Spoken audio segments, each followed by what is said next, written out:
Oke, kita jumpa lagi teman-teman semua di pembelajaran Scratch atau video tutorial tentang pengembangan aplikasi menggunakan Scratch. Nah, di serial video tutorial sebelumnya kita udah membahas tentang user interface ya. Bagian-bagian dari aplikasi Scratch ini. Kita udah membahas apa itu stage, kita sudah membahas apa itu eh, tab-tab tab-tab yang ada di sini di code, lalu di custom, lalu juga ada di sounds dan lain sebagainya. Kita juga sudah membahas tentang bagaimana kita bisa bekerja dengan beberapa sprite, menambah backdrop dan lain sebagainya. Oke. Nah, sekarang tiba saatnya kita membuat project sederhana yang menggunakan Sketch. Baik teman-teman, di video tutorial sebelumnya kita sudah memberi nama dari aplikasi ini ya, dari project kita yaitu first project gitu ya. Nah, jika kita ingin membuat aplikasi baru atau project baru, nah kita bisa mengklik di bagian sini lagi My Stuff. Nah, maka teman-teman bisa melihat yang tadinya itu di sininya kosong gitu ya. Sekarang sudah ada satu buah project bernama First Project gitu ya. Yang memang sebetulnya belum belum banyak yang kita lakukan di sana. Kita hanya menambahkan backdrop dan mengatur posisi dari sprite-nya. Nah, sekarang kita bisa melihat menunya menjadi seperti ini, teman-teman. Ya, kita bisa membuat project baru ataupun kita membuka project yang sudah ada. Nah, jika ingin membuat project baru, kita bisa mengklik di tombol New Project. Jika kita ingin mengedit dari project yang sudah ada, kita bisa tekan salah satu project yang sudah ada di sini ya. Misalkan kita ingin melanjutkan seperti ini. Oke, lalu kita bisa pilih bagian ini, detail ya. Baik teman-teman, kita akan mulai membuat project pertama kita. Nah, jika teman-teman ada yang belum menyaksikan video sebelumnya, ya, tampilan awalnya tentu belum seperti ini ya. Kalau teman-teman baru pertama kali membuatnya. Atau kita buat dari baru aja deh ya. Barangkali ada yang tidak menyaksikan video sebelumnya. Jadi, silakan akses menu My Stuff-nya, lalu New Project. Ini akan meload project baru. Dan tampilan project baru itu seperti ini ya. Stage-nya masih bersih, belum ada backdropnya. Biasanya defaultnya adalah gambar dari sprite-nya yaitu kucing gitu ya. Lalu kanvasnya pun masih bersih, belum ada blok-blok code yang kita letakkan di kanvas kita gitu ya. Oke, kita akan membuat belajar berinteraksi dengan sprite kita, yaitu kucing ini gitu ya. Nah, kita akan memilih backdropnya terlebih dahulu ya teman-teman. Misalkan kita sekarang pilih yang mana ya? Misalkan ini. Nah, misalkan di pantai ini ya. Oke, nah kita ingin belajar konsep pemrograman dengan Scratch.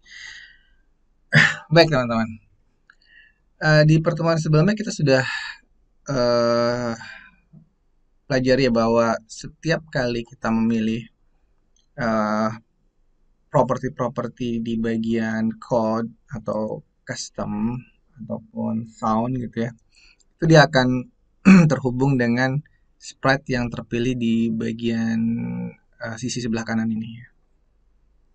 Jadi sekali lagi pastikan terlebih dahulu ketika kita ingin mengedit bagian eh, blok-blok ini, kita terlebih dahulu perlu memastikan karakter atau sprite mana yang terpilih.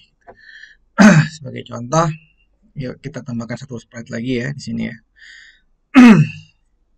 Jadi teman-teman untuk menambah sprite baru bisa tekan tombol ini ya teman-teman. Nah silakan tambahkan misalkan sprite beruang ya. Nah ini, saya ganti deh karena warnanya jadi tidak kontras ya. Backgroundnya sudah coklat, beruangnya coklat lagi. Misalkan ini aja. Nah gitu ya.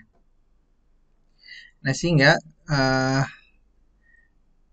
ketika kita ingin menambahkan kode program di sini ya kita pastikan dulu kode program itu akan kita implementasikan ke sprite yang mana itu ya maksudnya. Nah, misalkan kita ingin mengimplementasikannya ke sprite yang kucing misalkan. Berarti pastikan kucingnya dalam terpilih terlebih dahulu gitu ya. Kalau misalkan yang doggy ini ya berarti doggy-nya harus kita pilih terlebih dahulu. Jadi itu saja yang penting teman-teman sudah memastikan sprite yang betul gitu ya. Oke, kita kembali lagi ke kucing gitu ya. Nah, sekarang kita akan mempelajari terlebih dahulu konsep ini ya. Bagaimana kita bisa berinteraksi dengan sprite menggunakan uh, fitur looks, yang menggunakan fitur looks.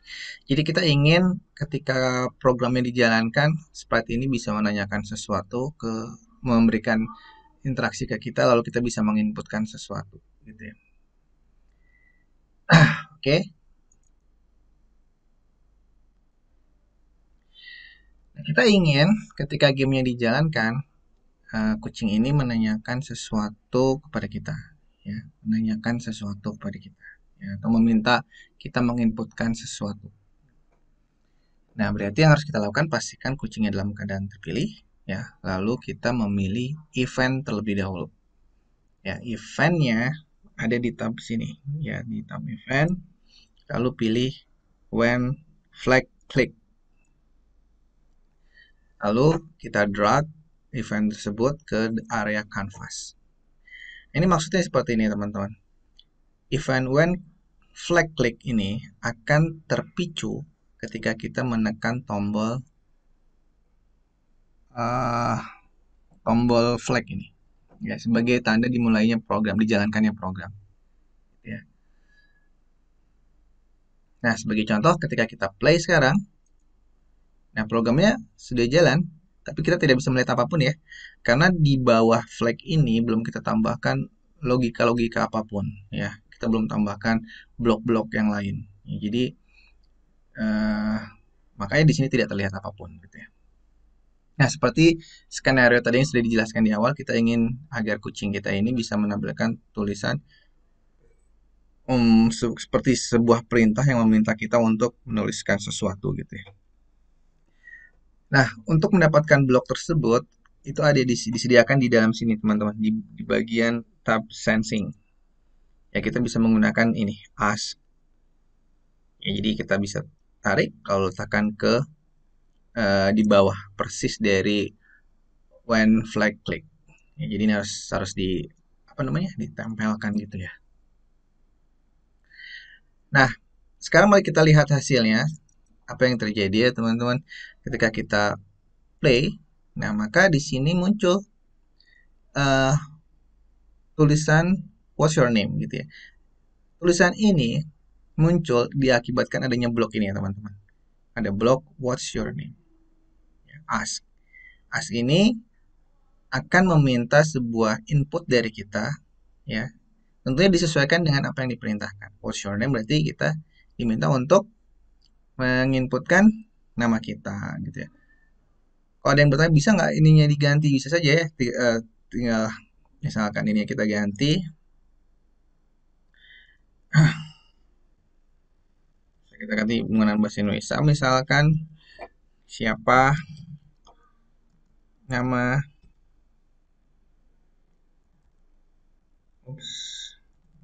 namamu gitu ya. Nah, maka kita stop dulu, kita jalankan kembali. Maka di sini pun akan menghasilkan hasil yang berbeda sesuai dengan apa yang kita ketikkan di sini. Siapa namamu? Oke ya. Nah, perilaku dari blok ini akan secara otomatis meminta kita menginputkan interaksinya, ya. Misalkan saya inputkan di sini Reddit, gitu ya. Lalu ketika kita tekan tombol enter atau mengklik checklistnya ini, ya maka dia akan hilang. Oke.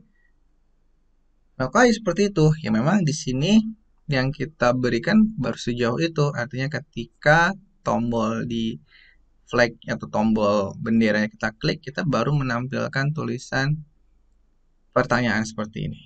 Nah, jika kita ingin bisa berinteraksi lebih lanjut, misalkan setelah kita mengetikkan nama kita, lalu dia juga mengucapkan misalkan, halo selamat datang Radit gitu ya. Nah itu bisa kita lanjutkan lagi. Tentunya kita harus menambahkan blok-blok kode yang sesuai gitu ya. Oke, kita lanjutkan. Caranya gimana agar kucing ini bisa memberikan interaksi balik setelah kita mengetikkan nama kita. Nah, kita bisa berpindah sekarang ke blok eh ini ya teman-teman yang ada di dua looks yang di dua dari atas yaitu looks. Nah, kita bisa pilih say hello ya, say hello. Ada dua macam ya say hello-nya, ada say hello yang dengan ada yang dengan waktu, ada yang tanpa waktu. Yang dengan waktu ini tulisan hello-nya akan muncul selama 2 detik. Setelah itu dia hilang. Sedangkan kalau yang satunya lagi dia akan muncul terus menerus tidak hilang gitu ya. Silahkan kita menggunakan yang ini ya teman-teman. Oke, sekarang kita coba lagi ya, kita jalankan. Ini akan Budi. Kalau kita enter, maka kucing ini akan menampilkan tulisan hello selama 2 detik dan dia sudah hilang karena sudah 2 detik.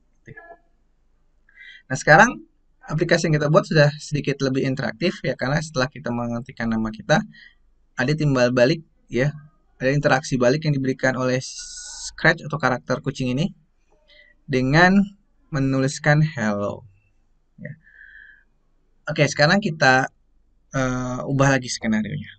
Bagaimana jika kita tidak ingin menuliskan bagaimana jika yang kita inginkan bukan tulisan hello yang ditampilkan di objek sprite kucing ini, tapi adalah dia menyapa kita dengan memanggil nama kita.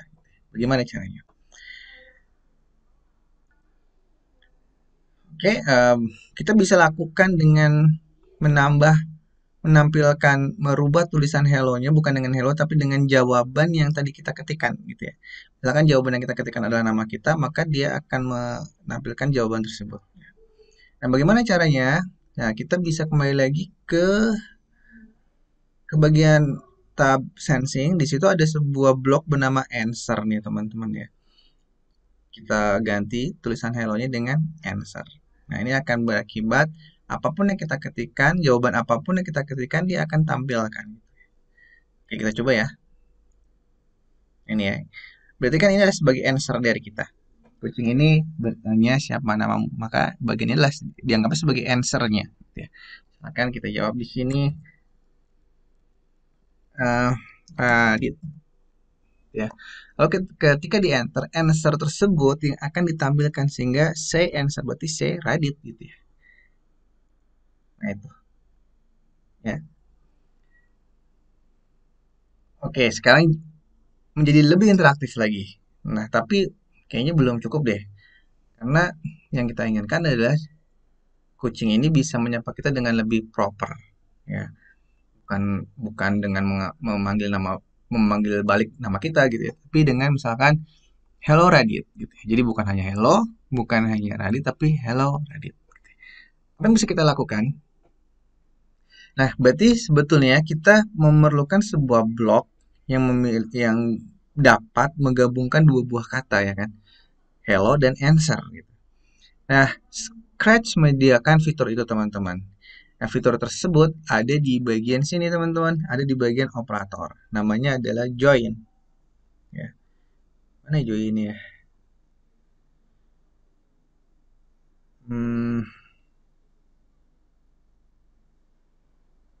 Nah ini ya, join. Kita tambahkan dulu ke sini. Nah, lalu di sini di bagian yang pertamanya kita buat hello. Oops.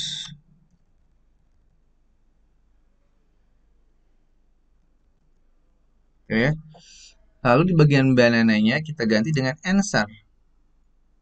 Nah, lalu operator join-nya inilah yang kita ganti, kita masukkan ke dalam sana. Sehingga nanti dia tidak hanya akan menampilkan tulisan hello saja ataupun answer-nya saja, tapi digabungkan dua-duanya. Oke, kita coba ya. Ini tuh, kita enter. Nah itu ya, hello Radit. Oke, inilah konsep pemrograman visual di Scratch ya teman-teman. Memang ini masih sangat sederhana, tapi minimal teman-teman bisa mendapatkan gambaran bahwa ternyata memang benar ya di Scratch itu kita dalam membuat sebuah aplikasi tidak menuliskan kode program, tetapi dengan cara memilih blok-blok mana yang sesuai, yang tepat untuk bisa mengimplementasikan program yang kita inginkan. Seperti tadi ya, untuk menampilkan eh, untuk meminta jawaban kita menggunakan ask. Ask itu adanya di mana? Ask itu adanya di sensing. Memang ini agak sedikit harus dihafalkan ya. Ask itu adanya di blok sensing. Lalu untuk memberikan jawaban uh, say itu adanya di bagian looks. Tadi join itu adanya di operator dan seterusnya. Oke. Jadi sebetulnya yang harus teman-teman lakukan adalah memahami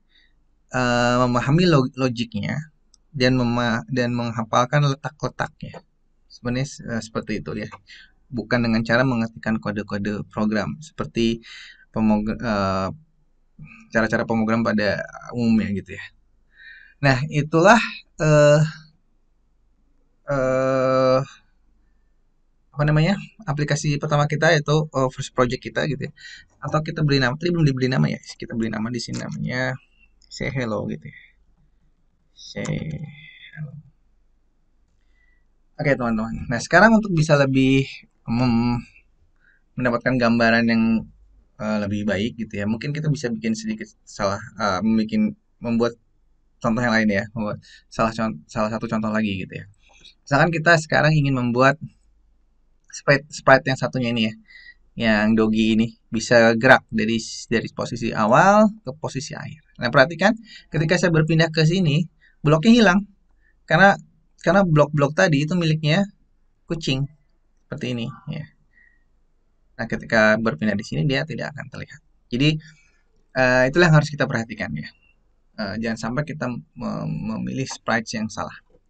Nah, karena di sini yang ingin kita gerakan adalah Dogi ini, maka yang kita pilih ya disesuaikan dengan sprite-nya, yaitu anjing berwarna biru ini. Oke, seperti biasa kita tambahkan motion di sini. Event ya, event lalu on flag click gitu ya, when flag click ya, karena program ini akan dijalankan ketika kita menekan tombol flag gitu ya. Dan lalu kita ketika program ini dijalankan kita ingin doginya ini bergerak, sehingga kita harus mencari tahu di manakah blok yang memiliki fitur pergerakan. Nah, fitur pergerakan itu biasanya teman-teman ada di dalam sebuah tab motion gitu ya, motion. Nah, kita bisa pilih move 10 steps ya, kita pilih move itu artinya gerak gitu ya, move 10 step, bergerak ke arah kanan gitu ya. Nah, jika kita jalankan, maka kita akan bisa melihat pergerakan dari dogi ini. Nah, itu ya. Walaupun pergerakannya hanya sebentar ya, karena hanya sebanyak 10 step gitu ya. Ini agak ke atasin aja deh. Nah, dia bergerak walaupun sebentar. Kalau kita pause lalu kita coba lagi, dia bergerak lagi. Kita pause, dia bergerak lagi.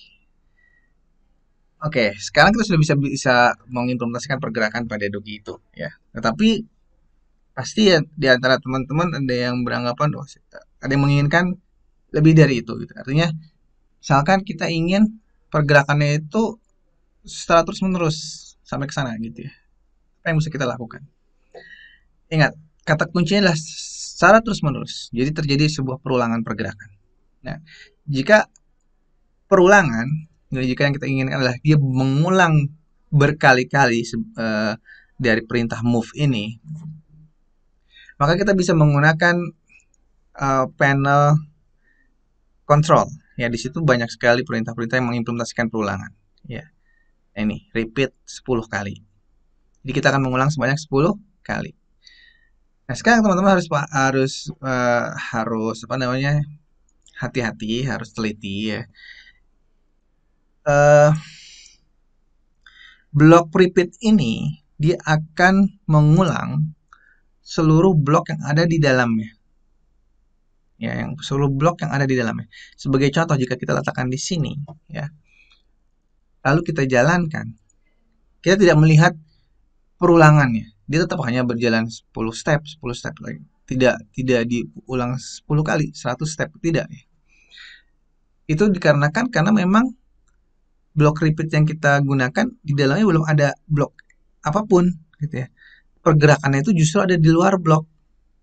Nah, itulah yang menyebabkan pergerakannya tidak diulang. Jika kita ingin pergerakannya tersebut diulang, maka kita harus pindahkan pergerakan ini di dalam bloknya, di dalam repeatnya. Gitu ya. Sekarang mari kita coba ya teman-teman. Nah itu ya, dia menjadi lebih jauh pergerakannya, lebih jauh 10 kali ya, karena dia diulangnya sebanyak 10 kali.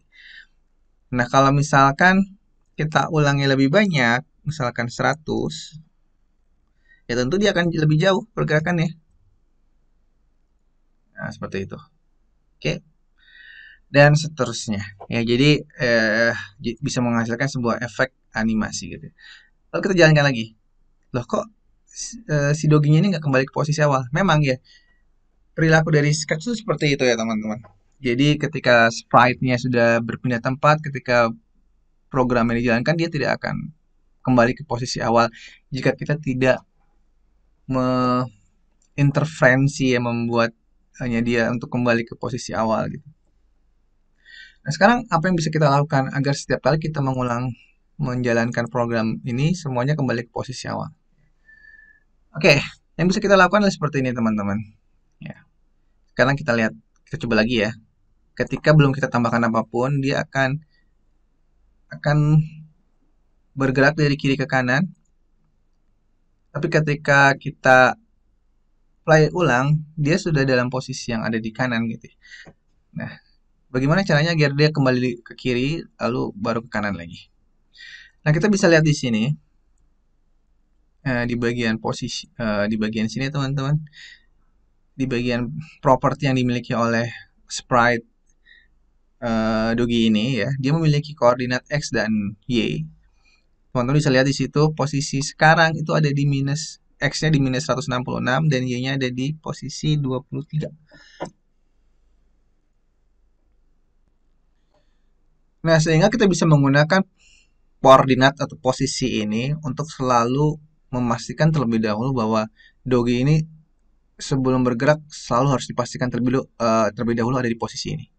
Maka proses tersebut harus kita lakukan di atas gitu ya, di atas. Nah, untuk memindahkan sebuah objek dari satu posisi ke posisi lain, kita bisa menggunakan di sini ada motion ya teman-teman. Lalu go to X. Nah, kita bisa menggunakan go to X. Jadi ini akan sudah sesuai ya, 166 ya, di posisi minus 166 dan 23 ya. Jadi minus di sini semakin ke kanan itu semakin positif gitu ya. Jadi 0 itu di tengah-tengah. Nah, sekarang tinggal kita letakkan blok ini ada di mana gitu, posisi yang tepat. Apakah di dalam repeat, di bawah repeat, atau di atas, atau di mana gitu ya. Oke, ini tentunya kita harus mencoba berpikir logis. Kita skenario-nya yang kita inginkan adalah si Dogi ini sebelum bergerak pastikan terlebih dahulu ada di posisi. Berarti proses positioning itu harus dilakukan di awal. Ya. Bukan di dalam sini, ya, bukan di dalam repeat karena kita tidak membutuhkan melakukan positioning ulang secara terus-menerus. Cukup sekali saja ketika program baru dijalankan gitu.